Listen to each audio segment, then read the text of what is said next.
Saudara, saya mau ajak kita untuk melihat beberapa hal dari ayat itu, saudara. Yang pertama, saudara, dikatakan jemaat mula-mula itu mereka mengalami aniaya juga.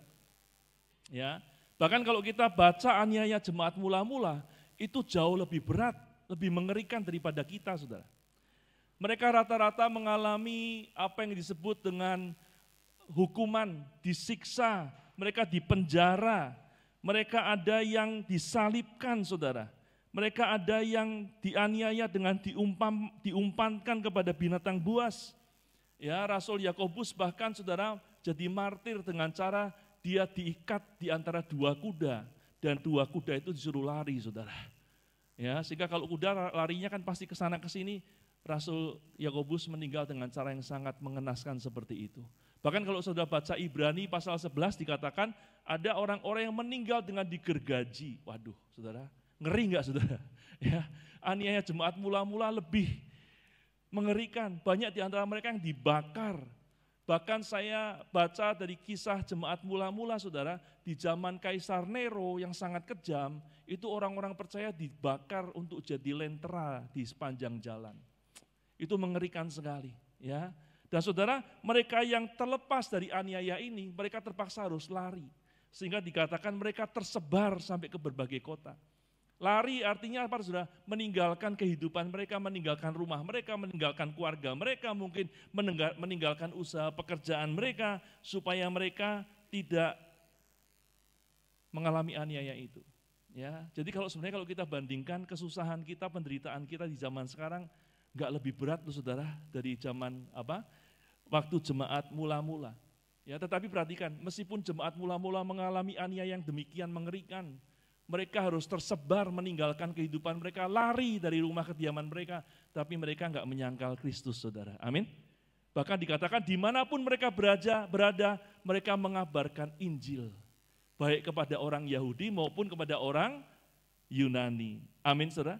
Karena itu hal yang pertama yang saya mau ajak kita jadikan cara berpikir dan cara hidup kita. Yang pertama, next, mari kita hidup dengan prinsip hidup adalah Kristus. Artinya, saudara, hidup kita ini sepenuhnya untuk Kristus.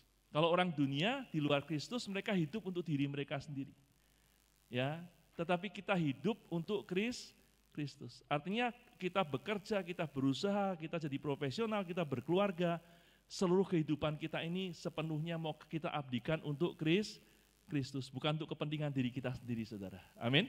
Karena itu Rasul Paulus berkata apa? Dalam Filipi 1 ayat 21-22, karena bagiku hidup adalah Kristus dan mati adalah keuntungan. Tetapi jika aku harus hidup di dunia ini, itu berarti bagiku bekerja memberi buah. Saudara, Rasul Paulus ngomong sesuatu yang enggak masuk akal, ya. Hidup adalah Kristus, mati adalah keuntungan. Kok mati, kok untung sih? Ya. Orang dunia biasanya berkata untung itu kalau saya masih hidup, sehat, kuat, dan semakin maju semuanya, itu namanya untung. Tapi Rasul Paulus ngomong mati adalah keuntungan. Kenapa, saudara? Karena perhatikan, karena Rasul Paulus hidupnya adalah Kristus. Rasul Paulus hidup bagi Kristus, karena itu mati adalah keuntungan. Orang-orang yang matinya jadi keuntungan adalah orang-orang yang hidup bagi Kristus. Artinya tidak semua orang waktu mengalami kematian mereka mengalami keuntungan. Ya, bahkan orang-orang di luar Kristus, saudara, waktu hidup mereka berbahagia, maju, berkembang, tapi mendekati saat-saat akhir hidup mereka banyak ketakutan, kekhawatiran, ya. Mereka stres menghadapi kematian, saudara. Kenapa? Karena mereka tidak hidup bagi Kristus, hidupnya bagi diri sendiri. Sehingga waktu mendekati saat-saat akhir hidup mereka penuh kekhawatiran dan ketakutan. Tapi orang-orang yang hidupnya bagi Kristus, mereka tidak akan pernah takut dengan kematian. Amin. Bahkan seperti Rasul Paulus berkata, mati adalah keuntungan. Amin, saudara.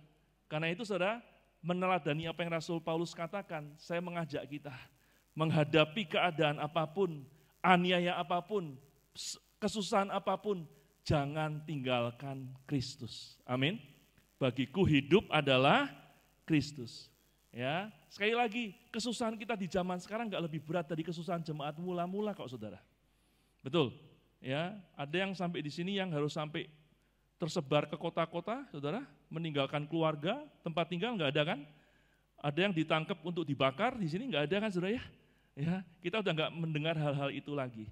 Ya, tapi saudara, apa sih tantangan kita sekarang? Mungkin kita didiskriminasi, ya, mungkin kita dicemooh, dimusuhi, ya, dan lain sebagainya. Kalaupun kita ngalami ngadepin itu, jangan sampai kita tinggalkan Kristus, saudara. Amin. Ya, supaya apa? Supaya kita mengalami kemenangan dalam hidup ini. Amin, saudara. Jadi saksi dan tetap ada di dalam Kristus. Ya, saudara, ini sebuah kisah nyata, saudara. Ada seorang dokter, ya, dia anak Tuhan di Jawa Tengah, saudara.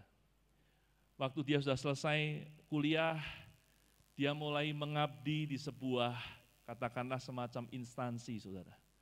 Tapi karena iman dia kepada Tuhan Yesus, dia enggak disukai, baik oleh pimpinan maupun rekan-rekan kerjanya, saudara. Ya, pimpinan berganti pimpinan, tetapi dia enggak ngalami banyak kemajuan. Dia enggak dikasih kesempatan, dia didiskriminasi, dia dipinggirkan, saudara, sama teman-temannya enggak dianggap. Ya, sehingga selama sekian puluh tahun, saudara ya, 20 tahun lebih kalau enggak salah, selama berkarir, dia enggak ngalami kemajuan yang berarti. Ya, sampai akhirnya dia pensiun, ya, saudara, tapi dia tetap hidup dalam iman yang teguh kepada Tuhan Yesus.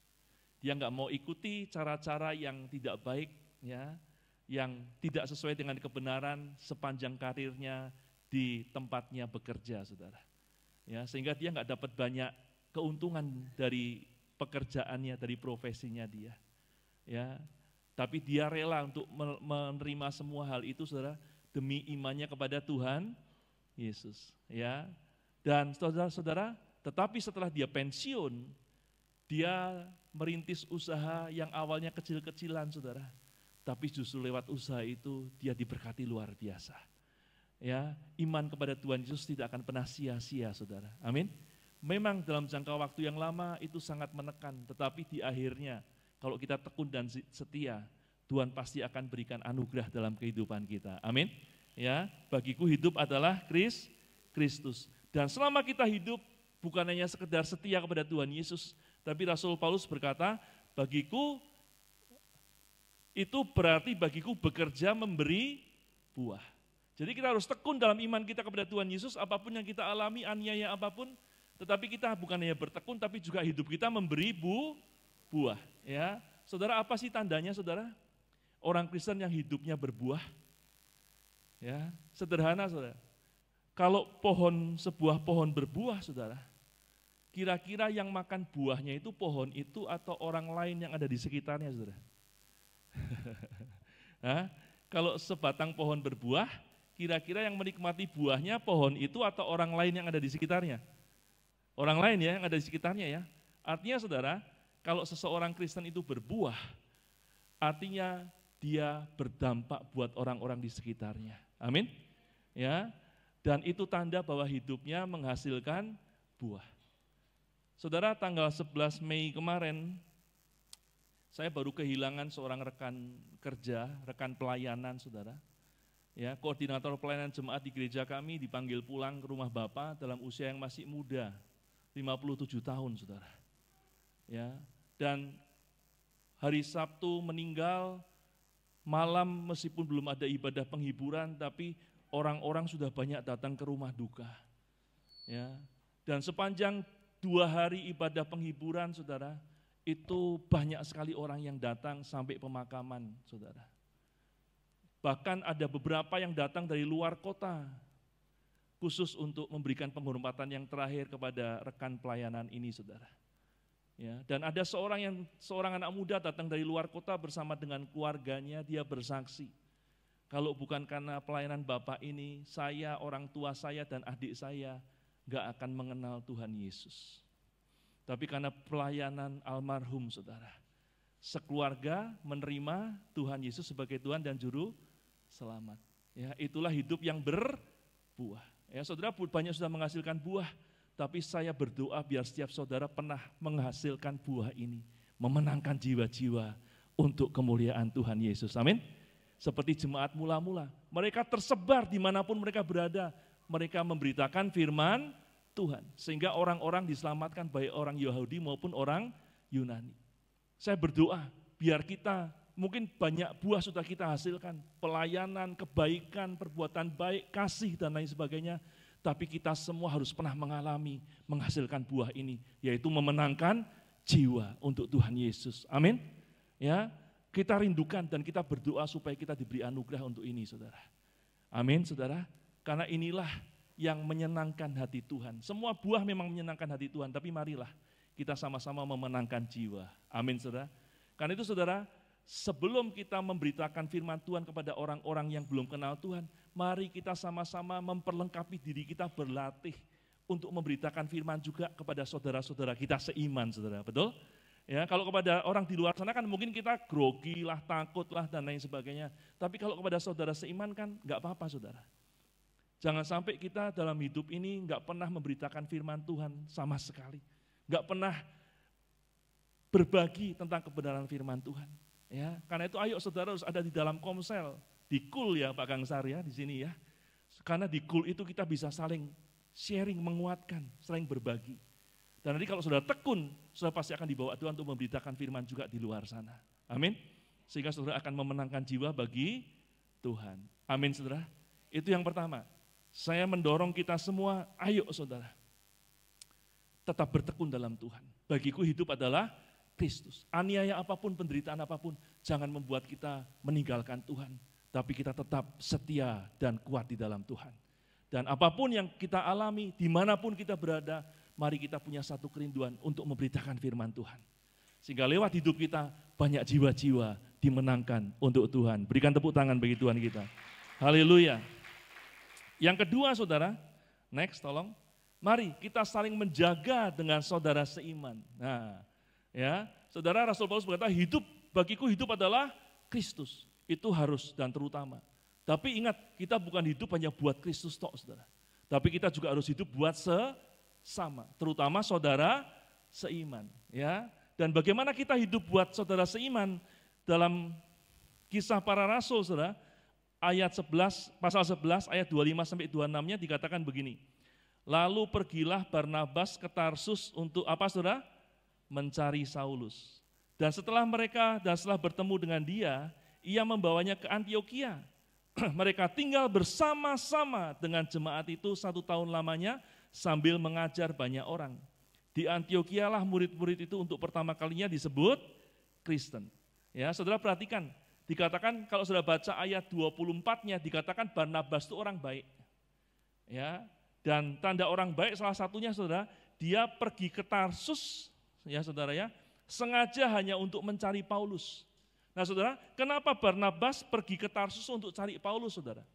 Ada penafsiran begini, kisah ini ditulis waktu pertama-tama ya masih awal-awal Saulus bertobat. Dan dia baru menjadi Paulus, saudara. Dan karena itu Saulus masuk dalam kehidupan, dalam lingkungan orang percaya, dan saudara, sama seperti dimanapun, gak ada yang sempurna, saudara. Sehingga diperkirakan waktu itu Saulus mungkin mengalami gesekan dengan jemaat mula-mula. Dan karena itu, saudara, Barnabas sengaja datang ke Tarsus untuk mencari Saulus. Ya. Karena kalau Saulus gak dicari, gak dibawa lagi, saudara, ke dalam lingkungan jemaat, dia bisa terhilang. Ya, bayangkan kalau Barnabas saat itu gak cari Saulus, saudara. Mungkin Rasul Paulus gak akan ada Rasul Paulus yang menuliskan kitab-kitab di Alkitab. Betul, saudara? Ya, mungkin Saulus akan jadinya terhilang kembali pada lingkungannya yang lama. Tapi untung ada Barnabas. Sehingga Barnabas cari Paulus, dan Paulus dibawa lagi ke dalam lingkungan gereja, ya, lingkungan jemaat mula-mula, dan akhirnya dia bisa bertumbuh sampai dipakai Tuhan dengan luar biasa. Nah saudara, menjaga dengan saudara seiman ini seperti ini, saudara. Saudara sudah Tuhan tempatkan di gereja ini jadi keluarga rohani. Jadi berusahalah saudara mengenal keluarga rohani saudara. Supaya saudara bisa saling menjaga, jangan sampai ada yang hilang. Amin. Ya, jadi saudara di tempat ini harus mengenal satu dengan yang lain. Jangan sampai saudara datang, duduk, ya, saudara pulang gereja, pulang aja, nggak ada interaksi dengan teman-teman yang lainnya, saudara. Nanti saudara tidak mengenal satu sama lain dan saudara juga tidak dikenal. Sehingga saudara tidak bisa melakukan ini, saling menjaga dengan saudara seiman. Tapi kalau saudara mengenal satu dengan yang lain, maka saudara punya kesempatan untuk saling menjaga satu dengan yang lain. Amin. Nah, apa yang harus kita lakukan kalau kita jadi keluarga rohani? Next, tolong. Dalam Ibrani 10 ayat 24 sampai 25, firman berkata begini, saudara. Dan marilah kita saling memperhatikan, supaya kita saling mendorong dalam kasih dan pekerjaan baik. Janganlah kita menjauhkan diri dari pertemuan-pertemuan ibadah kita, seperti dibiasakan oleh beberapa orang, tetapi marilah kita saling menasihati dan semakin giat melakukannya menjelang hari Tuhan yang mendekat. Ada orang-orang yang membiasakan diri menjauhkan diri dari ibadah. Artinya, apa saudara? Mereka membiasakan diri nggak beribadah. Oh nggak apa-apa lah, nggak usah ibadah juga nggak apa-apa, nanti masih ada minggu depan. Ya, minggu-minggu ini nggak bisa, masih ada bulan depan lah. Saudara, nah itu nggak baik, saudara. Atau ada yang tekun ibadah, tapi mereka tidak punya hubungan dengan saudara seiman. Ya, sehingga mereka tidak bisa melakukan saling memperhatikan, saling mendorong, dan saling menasihati. Dan ini harus kita lakukan, saudara. Kenapa? Karena ini adalah cara hidup, cara berpikir jemaat yang mula-mula. Ya, mereka disatukan Tuhan jadi keluarga untuk apa? Untuk melakukan 3 hal ini. Ya, dan saya mengajak kita juga, saudara, untuk melakukan hal ini di gereja saudara, di tempat ini, dalam komunitas saudara. Amin. Ya, saling memperhatikan. Saudara, seperti tadi saya katakan, Saulus kalau tidak ada Barnabas, dia mungkin sudah terhilang, saudara. Demikian juga kita di tempat ini. Ya, saudara, dalam kehidupan kita enggak selalu kehidupan baik, betul saudara? Kadang-kadang ada proses, ada masalah, ada tantangan, ada kesulitan. Ya, sehingga kadang-kadang saudara kalau keadaan lagi baik, mudah buat kita untuk tekun setia ibadah. Tapi kalau keadaan hidup lagi nggak baik, nggak enak, kadang-kadang banyak orang yang akhirnya mundur dari ibadah. Ya, nah karena itu kalau kita tidak jadi keluarga di tempat ini, nggak ada yang saling memperhatikan. Kadang-kadang kalau kita sendiri yang mengalami, saudara, ya kita bisa terhilang, saudara. Ya, tetapi kita bersyukur kalau kita bisa jadi keluarga rohani di tempat ini. Sehingga waktu saya lemah, saya mulai mundur, ada orang yang memperhatikan saya. Kok itu lama nggak datang ya? Sehingga ada yang mengunjungi seperti Barnabas cari Saulus. Sehingga kita bisa dibawa lagi dalam lingkungan gereja dan tidak terhilang. Amin.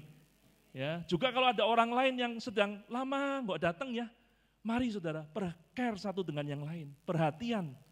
Ya, jangan-jangan dia lagi sakit, jangan-jangan dia lagi ada masalah. Cobalah berilah dirimu untuk seperti Barnabas tadi. Hanya untuk menjenguk, hanya untuk say hello, tanya gimana kabarnya. Itu mungkin akan menyelamatkan jiwa-jiwa yang harusnya terhilang tetap ada di dalam Tuhan. Amin. Ya, itu gunanya kita jadi keluarga rohani, saling memperhatikan. Yang kedua, saling menasehati. Kenapa kita perlu saling menasehati, saudara? Karena kita ini sehebat-hebatnya, sebaik-baiknya kita pasti punya kekurangan, kelemahan yang seringkali kita sendiri nggak lihat, nggak tahu, nggak sadar tentang hal itu. Amin. Tapi yang tahu siapa? Orang lain. Sehingga kalau tidak ada orang lain yang nasihati kita, yang tunjukkan kekurangan, kelemahan, kesalahan kita tidak akan pernah tahu, sehingga kita tidak pernah bisa berubah. Tapi kalau ada orang lain yang mau menasihati kita, ya, mau menegur kita, saudara, itu kita punya kesempatan untuk bisa berubah jadi lebih baik. Karena itu satu hal yang harus ada dalam kehidupan bersama, saling menasehati. Supaya kita bisa maju bertumbuh di dalam Tuhan, saudara. Amin.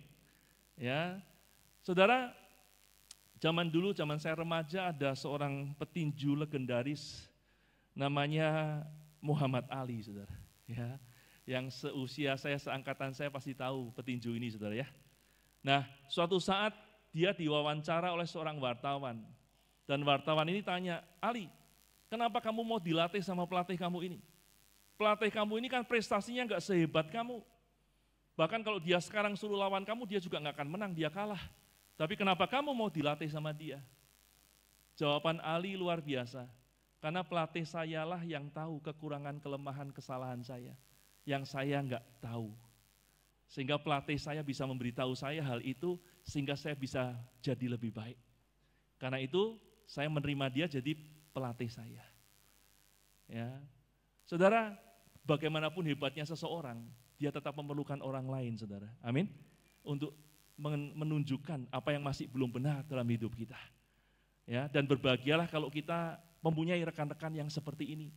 Dan kita harus jadi juga, kita harus mau jadi rekan seperti ini buat rekan kita yang lain, saudara. Amin. Ya, kalau bersama-sama bukan hanya sekedar ngomong yang enak-enak, tapi saling ayo apa yang harus kita lakukan supaya lebih maju lagi, lebih bertumbuh di dalam Tuhan. Ya, dan kalau kita ditegur seseorang, kita diingatkan jangan marah, saudara. Berbahagia loh kalau ada orang yang mau menegur kita. Ya, lebih baik teguran yang nyata-nyata daripada kasih yang tersembunyi.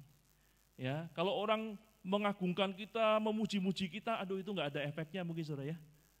Tapi kalau ada orang yang mau menegur kita jadi tahu, oh apa sih yang masih kurang dalam diri kita. Tapi memang nggak enak kalau ditegur, saudara, betul? Lebih enak dipuji atau ditegur? Ya. Lebih enak apa, Bu? Dipuji ya, Bu ya. Tapi kalau kita dipuji nggak dapat manfaat, saudara. Ya, manfaatnya hanya mungkin hidung sedikit mengembang, saudara ya. Tapi kalau kita ditegur, kita jadi bisa, oh saya masih kurang di sini ya. Oh saya salah di sini ya. Sehingga kita bisa lebih maju lagi. Amin. Ya, jadilah rekan-rekan seiman yang mau saling memperhatikan, saling menasihati, dan juga dikatakan saling mendorong dalam kasih dan pekerjaan baik. Gak mudah untuk kita bisa melakukan kasih dan pekerjaan baik.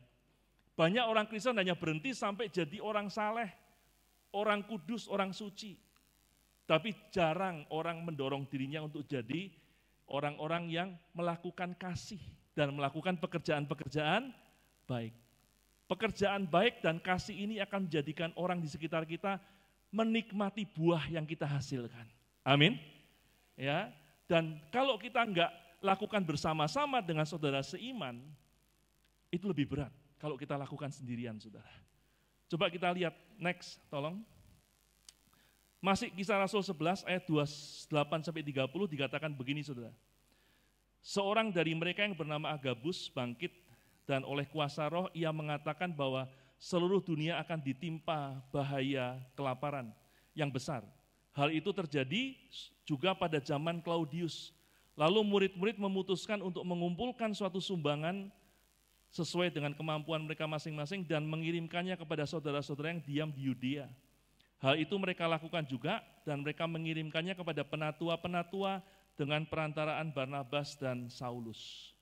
Saudara, ini juga satu prinsip yang berbeda, prinsip kerajaan Allah dengan prinsip dunia. Saudara perhatikan, waktu orang-orang dengar akan ada bahaya kelaparan, mereka justru mengumpulkan sumbangan untuk disumbangkan kepada jemaat di Yerusalem.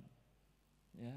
Saudara, kalau kita dengar mau ada kesusahan, ada resesi, ada kesulitan ekonomi, apa yang bisa kita lakukan, saudara? Hemat, ngirit, ya kan? Ayo, banyak simpan, jangan banyak keluar. Ya, apalagi buat memberi orang lain, buat berbuat baik, buat mengasihi, wah nggak ada hitungan, saudara. Tapi perhatikan prinsip kerajaan Allah. Waktu mau ada kesusahan, mereka tidak pernah berhenti untuk memberi, saudara. Amin. Kenapa? Ya, boleh tepuk tangan bagi Tuhan, saudara. Ya. Kenapa? Karena mereka tahu, waktu engkau memberi, engkau akan diberi. Lebih berbahagia orang yang memberi daripada orang yang menerima. Dan semakin kau memberi, engkau enggak akan semakin berkekurangan. Karena Tuhan akan melimpahkan kau lebih lagi. Amin. Ya, dan itu akan lebih mudah kalau dilakukan bersama-sama. Kalau sendirian mudah enggak? Susah, saudara. Ya, karena itu dikatakan jemaat mengumpulkan sesuai dengan kemampuan mereka sehingga bisa jadi persembahan buat jemaat di Yerusalem. Sehingga waktu mereka tekun seperti ini, mereka jadi orang-orang Kristen bukan hanya yang kudus, yang saleh, tapi mereka juga rajin berbuat baik, berbuah, sehingga banyak orang menikmati buah dari hidup kita. Amin.